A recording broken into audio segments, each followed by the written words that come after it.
ntazamuka nawe munyamakuru nutangira kuzamuka Satani anyura mu bantu bamwe na bamwe agategura abashobora kugusebya nk'ubu rugero inkomoko y'aya makuru niramuka itari impamo biragira abo bifata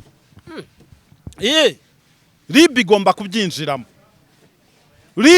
kubyinjiramo keretse umuryango wa Theo utabishatse ariko umuryango wa Theo ubishatse bakabona ko bashebeje umuntu witabye Imana bikajya mu binyamakuru bikajya ahantu hose bareba icyo bita inkomoko inkomoko byavuye ninde wabizanye ese aya majwi ninde ega n'uwo mudamu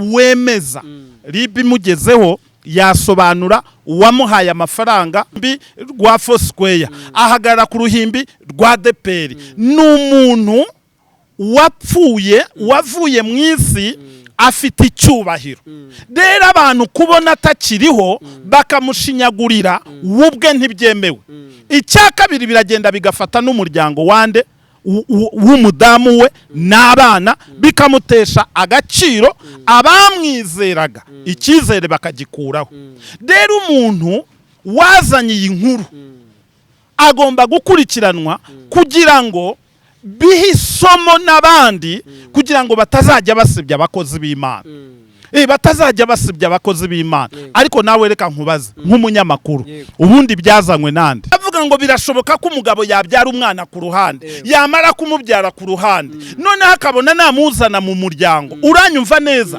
biri buteze impagarara ku mugore afite none uyu mugore akaba yavuga ngo uyu mwana simushaka hakavamo divorce ibintu bikaba bibi ndavuga uwo byabayeho agomba kutihakana wa mwana akamukurikirana akamwandikisha akamwitaho mu migabane ye afite hakabamo 8 w'uyu mwana hakabamo ibye none akamukurikirana yamara kumukurikirana akagira umusaza mukuru mu muryango akamubwira ngo nyamuneka mfitaho nabyaye umwana hana umwana wanjye muzamumenyere bisobanuye iki reka nkubwire biragatsindwa bibi cyane umuntu kuba ariho atazi igisekura komokamo utaza ahantu ibi bintu byavuye byavuye he inkomoko ninde wabizanye kuri iyi mihanda ya YouTube ninde wabizanye nabo ba pastor nyine amavuzina yabo muyavuge w'ingenzi wazanye inkuru kanazana n'uyu mudamu kuri YouTube bwa mbere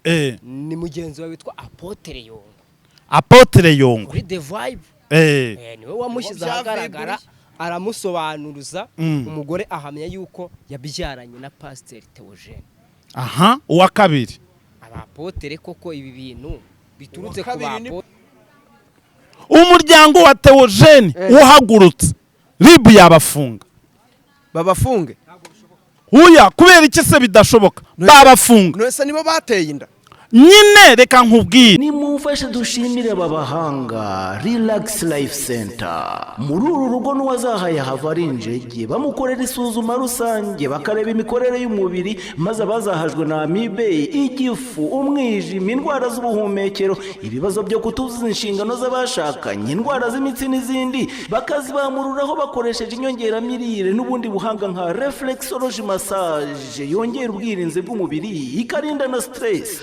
ukorera imbonerahamwe y'imirire ijyanye n'ikibazo ufite maze mbere yo kugusezerera ukongera ugakorerwa isuzumwa rusange kugira ngo utahe ntacyo utaka uvuye kuri gare ya Kimironko utaragera ku rusengero rwa Foursquare Gospel Church urabona icyapa cy'ikigo Relax Life Center telefone ni 0788302368 iyi nimero iri no kuri WhatsApp. Yes, reka ngusuhuze kandi nkwifuriza ibihe byiza udukurikira umunsi ku wundi ni Kiranuka TV twifatanyije mu maboko n'Isezerano TV imbere ya kamera zacu turi kumwe n'umukozi w'Imana tugwaye ikaze. Urakoze cyane abantu barimo kundeba bankurikirana ni Apostle Prophete Ntambara Innocent Saturday ndi umukozi w'Imana muri iki gihugu cy'u Rwanda. Nshuhuje abarimo kundeba kandi nanabasengera. Mana mu izina rya Yesu ha umugisha buri muntu wese urimo kundeba. Mwami reka umuteze imbere umwagure mu izina rya Yesu Kristo umwami wacu. Amen. Duhaye ikaze abantu mwese mudukurikiye hamwe mwakoze subscribe, turabashimiye kandi tubashishikariza kuza kubana natwe muri iki kiganiro kirimo umukozi w'Imana mwamenye muri benshi, akaba ari umuntu mukuru. Tugiye kugira ibyo tuganiraho ku byo mwagiye mwumva bigenda bivugwa kuri iyi mihanda, ariko cyane cyane kubiri kuvugwa ku muryango wa Pastor Theogene. Duhaye ikaze mushumba. Murakoze cyane. Kiranuka TV n'Isezerano TV, Imana ibaha umugisha. Murakoze cyane. Hanyuma rero kuri iyi mihanda hariho inkuru y'umudamu cyangwa se numvise bamwe bamuhaye teme yitwa ngo indangamirwa, uvuga yuko yabyaranye na Pastor Theogene. Bamwe bakagenda bavuga ati oya yarabeshya, abandi bavuga ati nukuri. Mushumba, iyi nkuru ikimara kugera mu matwi yawe wayakiriye ute, uko biri kose ko bitashoboka yuko utaba wayibonye?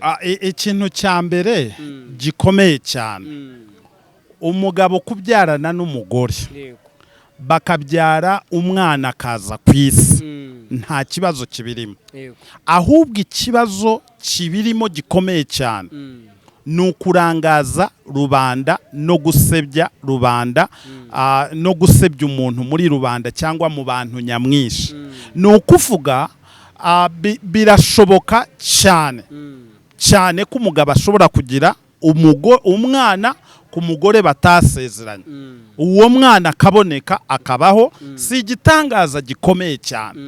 Ariko noneho gusebya umuntu birahanirwa. Noneho ikindi nyacyo, gutanga amakuru atariyo. Ariko ubundi ngire ngo mbaze, aya makuru ubundi avahe? Aya makuru ubundi avahe? Nkawe umunyamakuru ndagira ngo nkubaze, aya makuru ubundi avahe? Ni amakuru twumvise kuri iyi mihanda ya YouTube, tuyumvana ibinyamakuru bitandukanye, harimo nk'ikinyamakuru cyitwa Cacana, ariko ari amakuru atanzwe n'uyu mudamu uvuga ko yabyaranye na Pastor.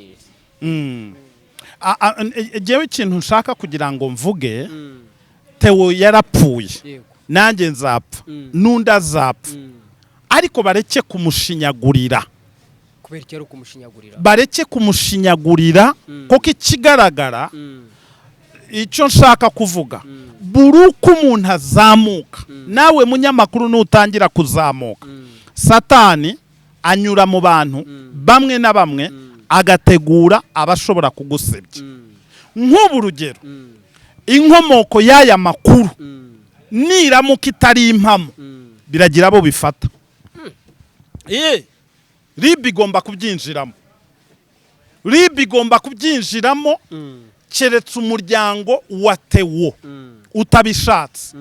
Ariko umuryango wa Theo ubishatse, bakabona ko bashebeje umuntu witabye Imana, bikajya mu binyamakuru, bikajya ahantu hose, bareba icyo bita inkomoko.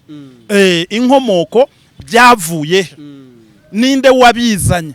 Ese aya majwi ninde? Ega n'uwo mudamu, uwo mudamu wemeza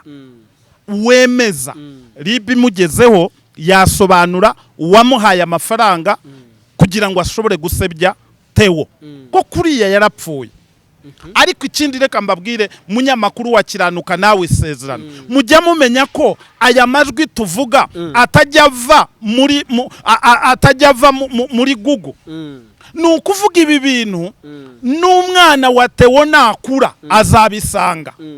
Ni ukuvuga ibi bintu ntibisaza, niyo mpamvu babihanira. Ni ukuvuga umuntu niba atambukije amakuru ajya amenya ngo biri impamo. Rero za YouTube izi ngizi abantu nigeze kubabwira ntibanyumva, ariko narababwiye ngo izi YouTube ni nk'inyanja.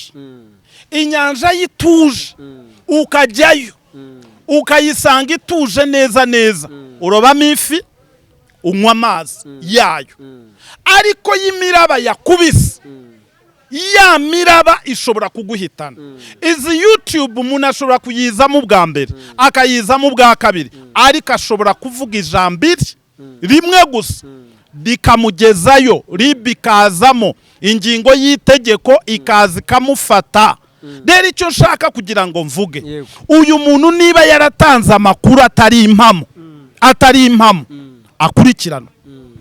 Agomba gukurikiranwa kuko impamvu tuvuga ngo agomba gukurikiranwa n'umuryango wa Theogene. Theogene ni umuntu wakoreye Imana, ahagarara ku dututi dutandukanye. Yahagaze ku gatuti ko muri kwa Apostle Mignoni, ahagarara ku gatuti ka Prophet Ernest, ahagarara ku ruhimbi rwa Foursquare, ahagarara ku ruhimbi rwa Deperi. N'umuntu wavuye mu isi afite icyubahiro. Rero abantu kubona atakiriho bakamushinyagurira ubwe ntibyemewe. Icya kabiri biragenda bigafata n'umuryango w'umudamu we n'abana, bikamutesha agaciro, abamwizeraga icyizere bakagikuraho. Rero umuntu wazanye iyi nkuru agomba gukurikiranwa kugira ngo bihe isomo n'abandi, kugira ngo batazajya basebya abakozi b'Imana. Batazajya basebya abakozi b'Imana. Ariko nawe reka nkubaze nk'umunyamakuru, ubundi byazanywe nande?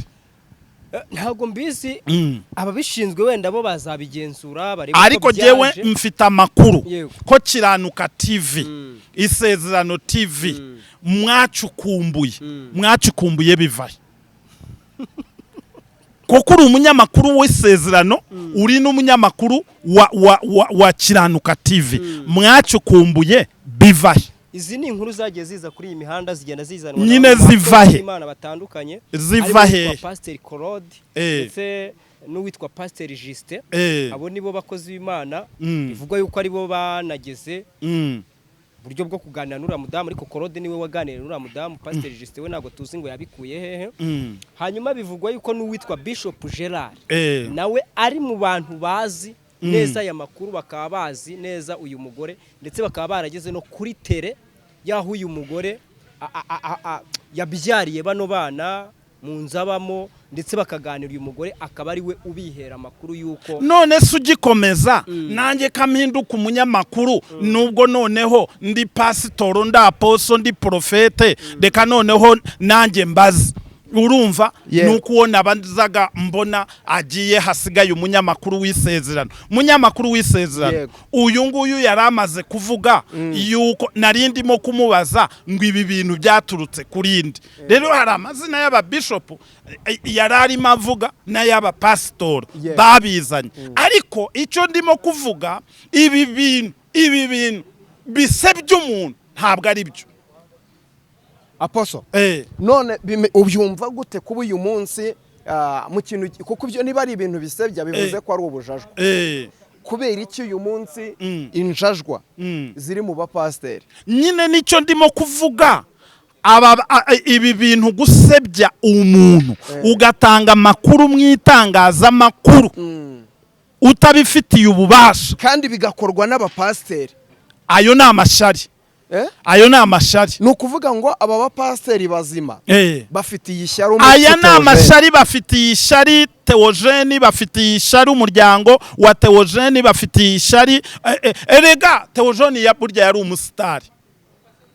umusitari, kandi yakoreraga n'Imana. Yakoreraga n'Imana. Nta muntu yagiranye nawe ikibazo, kandi akiri ku isi nta muntu nigeze numva yagiranye nawe ibibazo. None uravuze ngo abapasiteri bazima bariho bafitiye ishyari umuntu wapfuye. Nyine icyo ndimo kuvuga, nari maze no kugiha uyu munyamakuru wa Kiranuka TV wowe w'Isezerano utaraza. Jewe icyo ndimo kuvuga, jewe icyo ndimo kuvuga, ndimo ndavuga ngo ibi bintu byavuye he? Inkomoko ninde wabizanye kuri iyi mihanda ya YouTube? Ninde wabizanye? Nabo bapasiteri nyine. Amazina yabo muyavuge. W'ingenzi wazanye iyi nkuru akanazana n'uyu mudamu kuri YouTube bwa mbere ni mugenzi wawe witwa Apotre Yongwe kuri The Vibe. Niwe wamushyize ahagaragara aramusobanuruza. Umugore ahamya yuko yabyaranye na Pastor Theogene. Uwa kabiri abapotere koko ibi bintu biturutse ku bapotere Korode. wa kabiri ni Pastor Korode, ariko Pastor Korode ari mu bantu bashyirwa mu majwi cyane yuko ari nawe nkomoko y'iyi nkuru yose. Reka rero mbabwire abo ngabo umuryango wa Theogene uhagurutse babafunga, ribu yabafunga. Umuryango wa Theogene uhagurutse ribu yabafunga. Babafunge? Huya kubera iki se bidashoboka? Babafunga. Nose nibo bateye inda. Nyine reka nkubwire niba umuntu azanye amakuru nkuko nyazanye hano ahamya umuntu runaka avuga ngo uyu muntu runaka mu by'ukuri yakoze ibi nibi kandi atari byo, hari itegeko rimuhana. Rirahari. Ibi ni uguharabika, ni ugusebya. None se kwandagaza umuntu muri rubanda iryo tegeko ntirihari? Ega burya ribu ni ubugenzacyaha, ni ukuvuga igenza icyaha iragishakishaho inkomoko yacu. None ko hari abantu bari buze kuvuga bati Apostle ko twaraye tukubonye ku Gasaro TV. Agasaro TV jewe n'ubu ngubu ndi uretse ku Gasaro TV ndi no ku ISEZERANO TV, ndi no kuri Kiranuka TV, ndi no ku bindi binyamakuru, ndi no kuri Apostle Ntambara TV. Rero reka jewe nkubwire jewe icyo ndimo kuvuga nejo nabajije naho hose mbaza byavuye ninde wabizanye? Noneho niba byarazanywe n'abo bantu umuryango wa Theo uharanire uburenganzira bwa Theo utagihari nabo ubwabo. Ariko uziko uwakoze izi nkuru umuryango wa Theo baramutse bahagurutse uburenganzira bwabo ribi kabarenganura, uziko n'ibiganiro babisiba. Baranabahana. Wowe aho ngaho barabahana. Urumva se utangiye kudutera ubwoba? Oya ntago ari ukubatera ubwoba. Jewe iki impamvu ndimo kubivuga mu nyamakuru w'Isezerano ubanza unyumve neza nuko badusebya.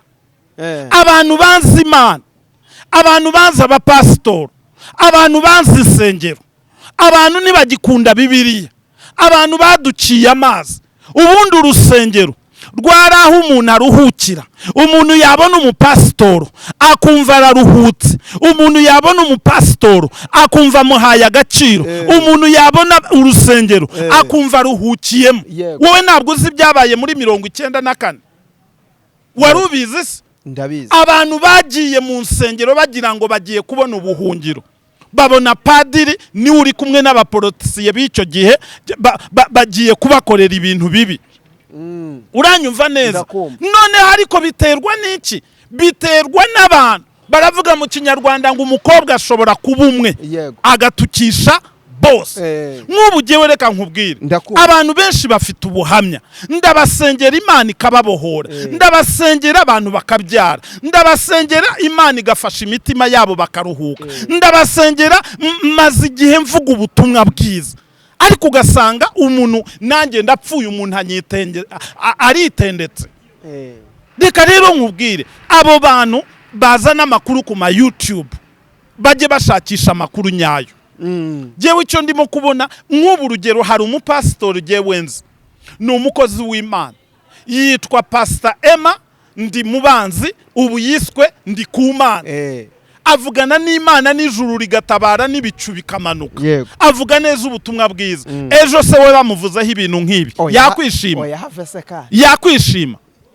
Reka mbaza noneho babimuvuzeho nk'ibi birimo kuvugwa kuri Theo atakinahari yakwishima?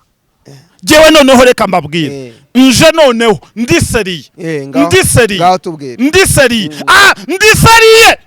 ubu ngubu ndiseriye. Noneho ubu ngubu ikinzanye ndenganuye umuryango wa Theo, ndenganuye na Theo. Ubikoze ute rero? Ubu rero ukuntu mbikoze ndiseriye. Umugabo yakoreye Imana, akorera Imana muri ADPR, akorera Imana mu mujyi wa Kigali, akorera Imana ahantu hose, none aripfiriye barazana amakuru atariyo. Noneho jewe umva icyo mvuze, barenganura ndamurenganuye ajye muri ribu. Namara kujya muri ribu ireba uyu mugore. Ikibazo ndanakibona kuri uyu mugore waje agasebya abantu. Mbonye ikiganiro mu kanya abaturage ubwabo nkibonye ku Gasaro TV nongera numva amajwi ku Rugendo TV umugore ubwe arimo intuza abaturage ubwabo bavuga ngo uyu mugore ibyo yavuze ntabwo ari byo, icyambere uriya mugore yaragambanye.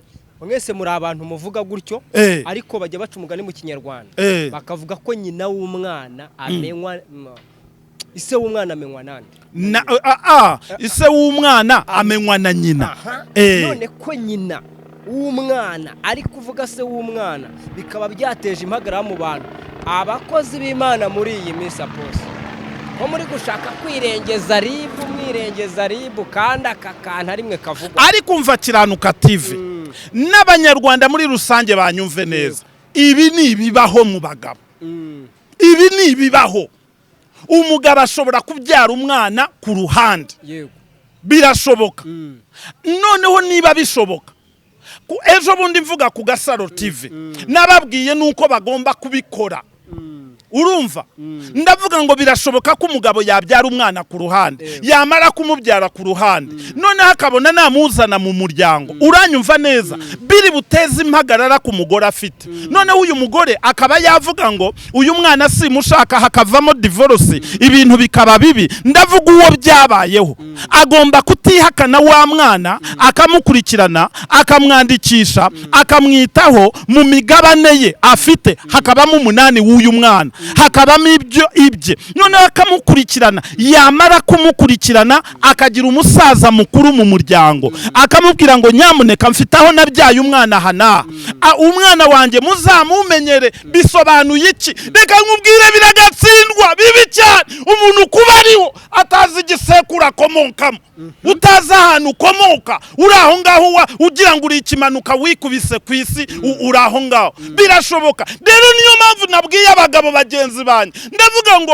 umwana niba ari uwawe hari ikintu kitaguranwa.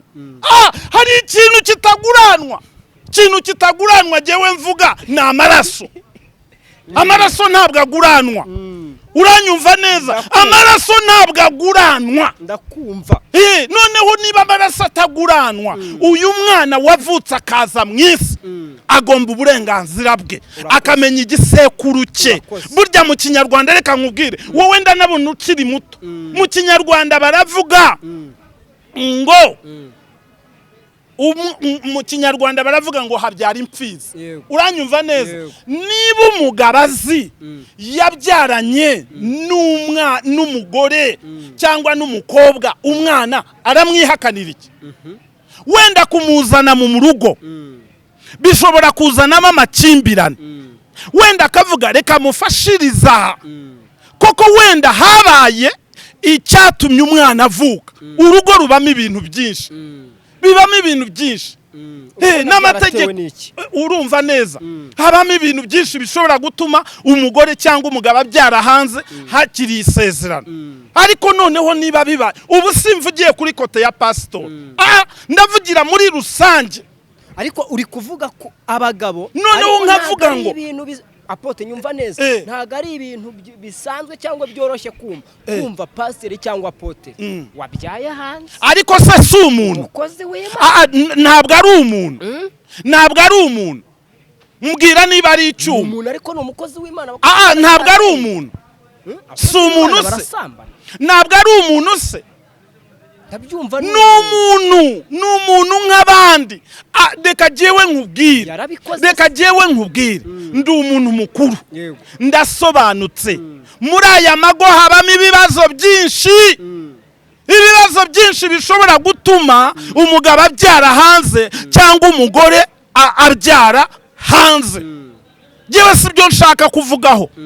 Ubutaha nushaka ikiganiro cy'umuryango tuzasesengura turebe amategeko arabiteganya hiki, nibihateganya kugira ngo umuntu akore divorce.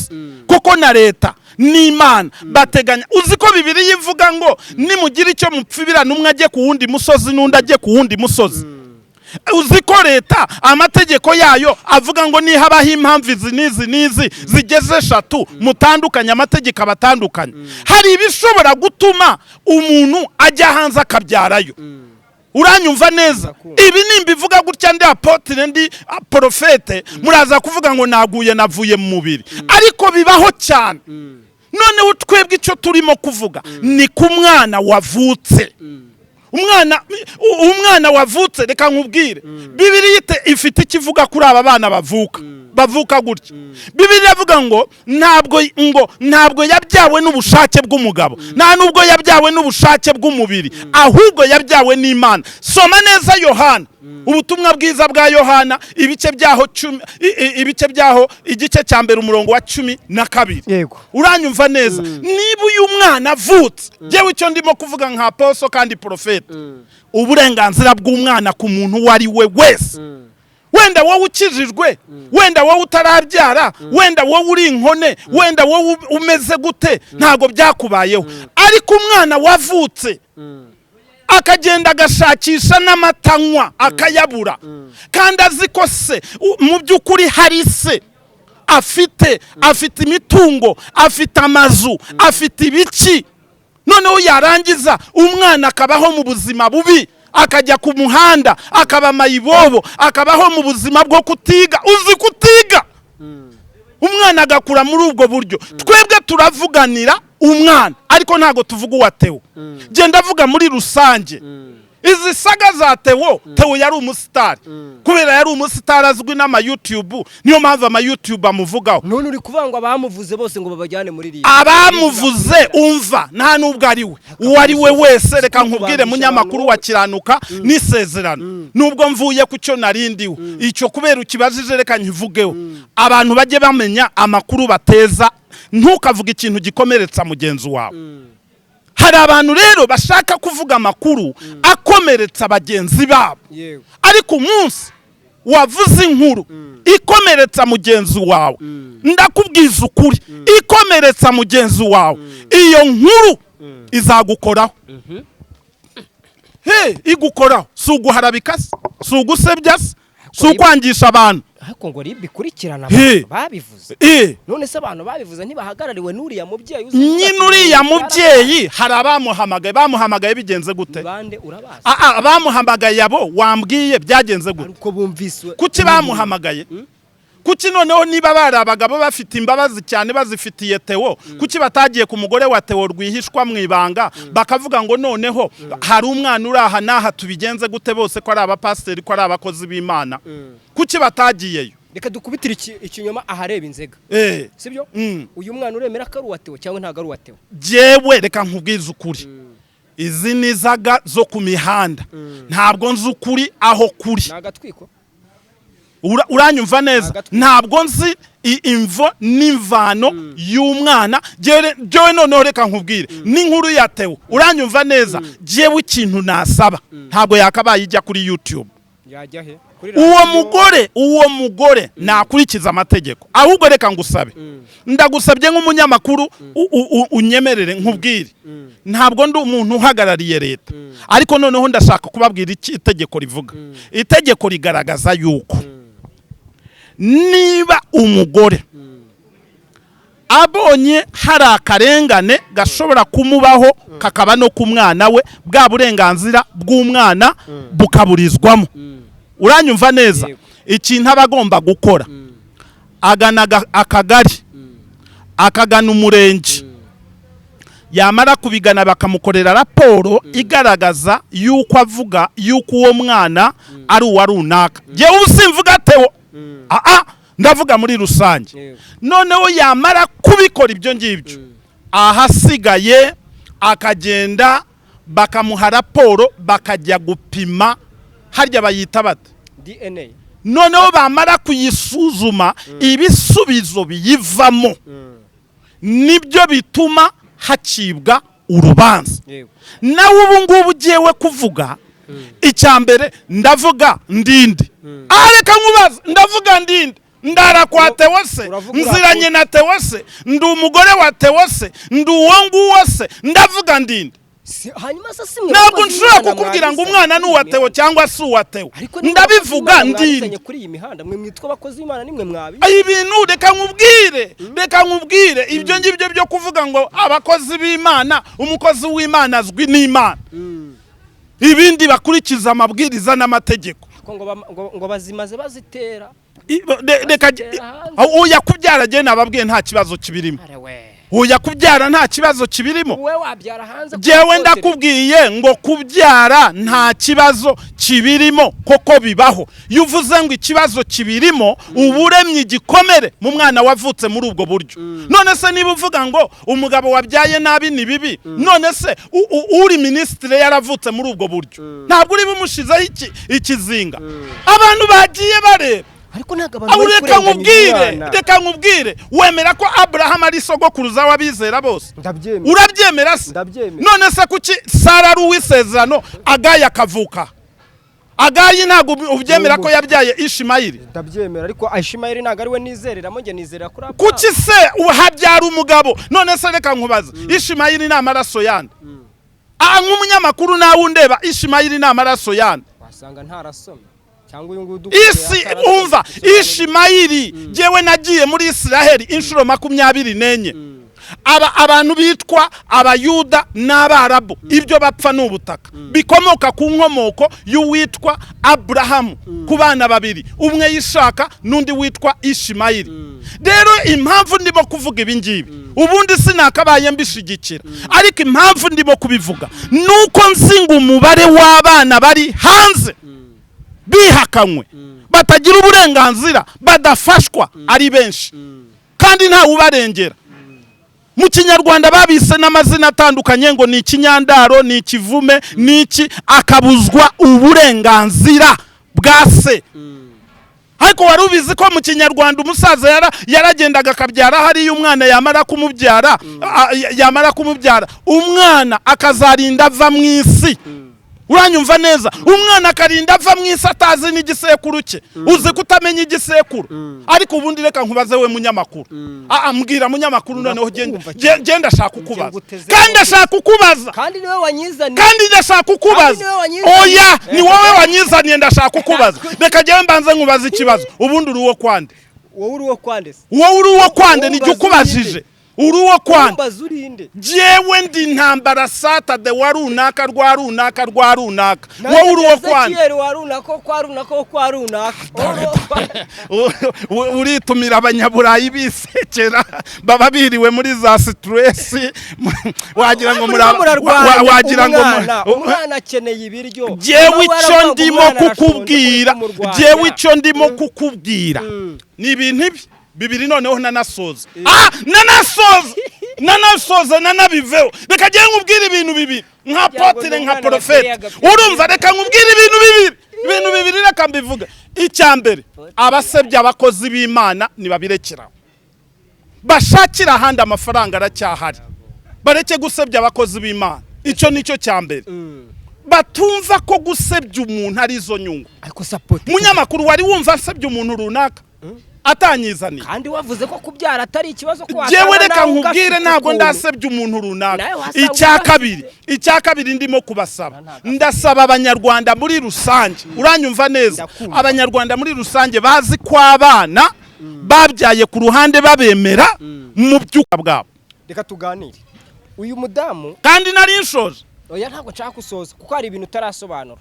Uyu mudamu agaragara avuga nijwi rye avuga ngo ariko mama pastor kuri gufasha abahandi uyu mwana wanyu inzara iri kumwica, nta kuntu wafasha abo ngabo ngo n'uyu nawe umufasha. Reka nkubwire munyamakuru, nukuvuga ngo uyu mudamu ibyo yavuze narabyumvishije nuba amajwi ari hano muri telefone, ariko noneho havutse abaturage bavuguruza. Abaturage bavuguruje jewe maze kubabona ku Rugendo TV no ku Gasaro bavuguruza, bavuga ko uyu mugore ngo mbere yuko ajya no kubivuga ngo yaravuze ngo reka nje kureba Theo. Urumva nawe ejo bazakureba wamamaye umuntu azavuge ngo akuzaniye umwana. Noneho reka nkubwire jewe, noneho reka nkubwire, reka jewe nkubwire, noneho jewe simbyanze iby'uwo mudamu n'abaturage bavuze, simbyanze. Uranyumva neza, ukuri kuzwi n'Imana na banyirako. Ariko noneho icyo ndimo gucyaha n'abantu bashobora kumva ko babona amaviyuzi bakayabonera mu gusebya umuntu. Babireke ndabinginze, ndanabasengeye mu izina rya Yesu, bareke gusebya.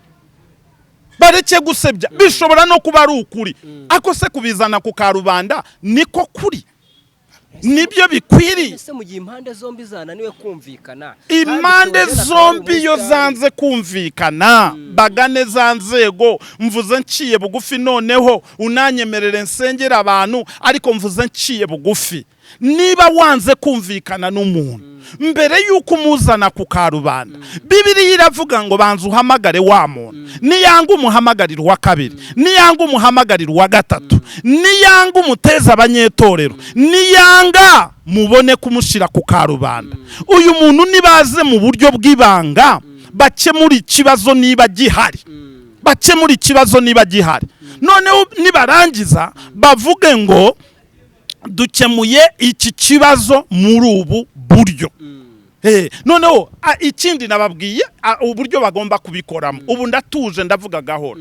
Niba uzi ngo umwana afite banza usange uwo muryango urebe niba wagufasha, n'ibyanga ujye muri leta. Niho navuze ngo uhera mu mudugudu, mu kagari, mu murenge bagakora amaraporo.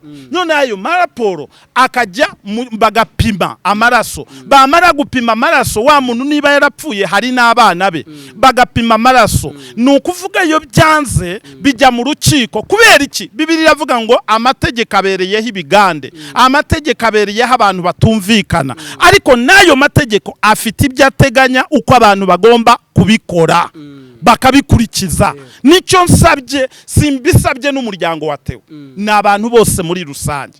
Ariko kuza kuri kamera ni nko kuzana umujinya, guteza abantu, gusebya, gukora iki. Niwo mvuze ngo wavuze ko ari abapasitori, wavuze ko ari abapasitori n'abantu bose muri rusange bareke kuvuga ngo barajya gusebya abakozi b'Imana, barajya gusebya abantu, barajya gusebya ibiki. Reka nkubwire, gusebya umuntu ntabwo ari cyo gisubizo. Je noneho ndabasabye baveyo bivuguruza ibyo bavuze bitari byo. Bande baza kwivuguruza abo wavuze, je simbavuga niwe wabavuze. None wanekaga umutego kugira ngo ngenda mbavuga nyine koko nzi ko kuvuga umuntu udafite amakuru. Je se ndi umwana, genda umwana. Abo wavuze ko wajyanga post, abo wavuze mbambirinda niba mvugaho je mbarege. Yongwe kumutinya, oya ntago mutinya, Korode kumutinya, oya ntago mutinya, oya ntago mutinya. Nuko umva, nuko nta makuru yabo jewe mfite ngo mvuga amazina yabo. Ndamutse mfite amazina yabo neza nabavuga. Abo vuze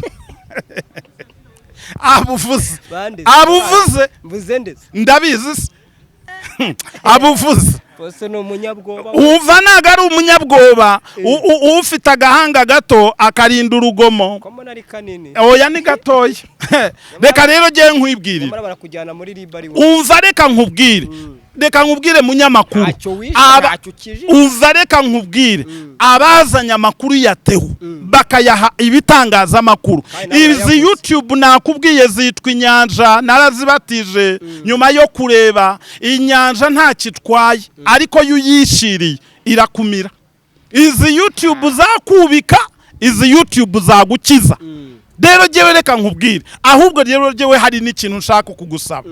Waruzi ko nsemura inzozi cyangwa ntago bizi? Ntago mbizi. Umuntu ufite inzozi arota agwa mu myobo, arota agwa arota abona imiserebanya, arota abona imbwa zimurya, arota ibiki. Izo nzozi genda zisemura. Abantu nibamamagare kuri 0788 58 70 61 mbasengere mbafasha, kuko bakwiriye gufashwa, bakwiriye gufashwa. Abantu bizerere mu Mana, bizerere no mu masengesho. Mfite uburambe bw'uko Imana yacu ikora, ntabwo ari bayari, ntabwo Imana yacu se w'umwami wacu Yesu. Ijambo ry'Imana riravuga ngo uko yarari ejo n'uyu munsi niko ari, kandi yakoraga ibitangaza. Twebwe abari uyu munsi, Bibiliya iravuga ngo tuzabwiriza, ndetse nitumara kubwiriza tubatize. Nyuma yo kubatiza tuzazura abapfuye, dusengera abarwayi, impumyi zihumuke, ibirema bigende. Imana ikora ibitangaza. Abana ariko bakwizereye mu masengesho. Oh haleluya, abantu bakwizereye mu masengesho. nkuko uramfashe. oya ugomba kugufata. Jewe rero reka nkubwire, umva munyamakuru w'isezerano nawe wakiranduka, jewe icyo ndimo kubwira abantu noneho nibanyihamagarire.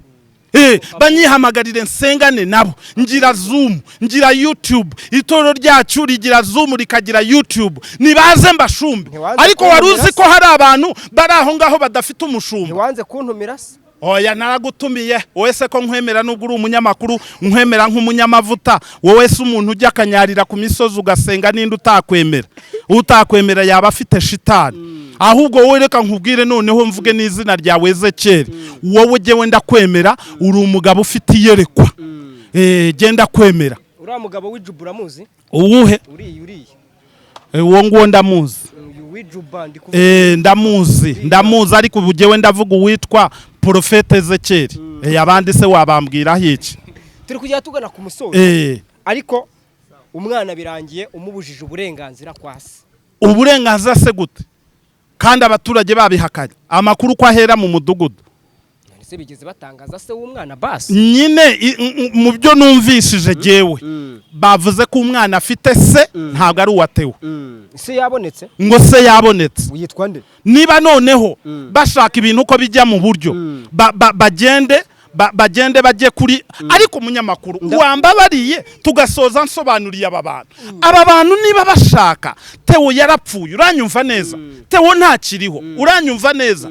None hafite umuryango, afite abana, icyo ndimo kugusaba uranyumva munyamakuru, reka bagende bakurikiza izi nzego. Uwo mugore niba ashaka akurikiza inzego, bajya mu mudugudu, mu kagari, mu murenge bagakora raporo ikazamuka, bagategeka ko bajya gufata umuryango w'abari abana bagapima, ariko babikure mu itangazamakuru.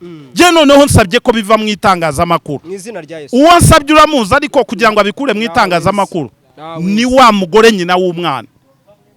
Ubu urabona bino bintu biri buze koroha ko biva mu itangazamakuru byagezemo. Nyine bigomba koroha koko ndategetse. Ndategetse ko biva mu itangazamakuru. Ariko wemera ko ndi profete? Ndabyemera. Wemera ko ndi apostle? Ndabyemera. Ntegetse ko izizaga z'uyu mugore uvuga ngo umwana ni uwa Theo, uyu munsi ndategetse zive mu itangazamakuru. Aramutse atavuyeyo uraza kwigirayo agomba kuva mu itangazamakuru. Ndi umujyanama, noneho mugiriye inama. Urabitegetse cyangwa mugiriye inama? Reka ngushimire. Ariko ntago unshimira ntaraba kubwira abankunda nomero. Hari abankunda jewe. Urayivuga kabiri? Hari abankunda. Umva, waruzi ko jewe nasengeye umuntu wari ufite ikintu kimwihambira mu nda nk'umukandara, noneho afite indi maze imyaka 2 ndayisengera iravuka. Ibyo warubizi? Warubizi ko jewe maze imyaka 12 hafi 13 ndi kuri radio flash ndi mu kiganiro kundi igihugu kandi ugisengera? Warubizi ko nda poso watangije amatorero, ntangiza umurimo, amba YouTube ibiki byose ndakora, ndi umukozi w'Imana. Je nanyagiwe n'imvura kubera ijambo ry'Imana, je ndakubitwa ndafungwa kubera umurimo w'Imana. Hari uwo nshaka guteturura, uri mu buzima bubi, uraboshwe, uri impfubyi, ntabwo ufite umunezero, ndashaka kugusengera Imana ikore ku mutima wawe. Hari ibyawe byafunzwe bigomba gufungurwa mu izina rya Yesu. Amen. Umva reka nkubwire rero, nomero yanjye ni 07 88 58 70 61. Aba bantu birengagize zaga tuvuzeho zatewe, noneho baze barebe umuzimu kiriho Saturday ntambara innocent, basengere kwa jina la Yesu, papepo bayende sana bakimbiye pepo genda. Turagushima ibiganiro byacu nakagaruka. Urakoze cyane. Amen. Imana iguha umugisha. Amen.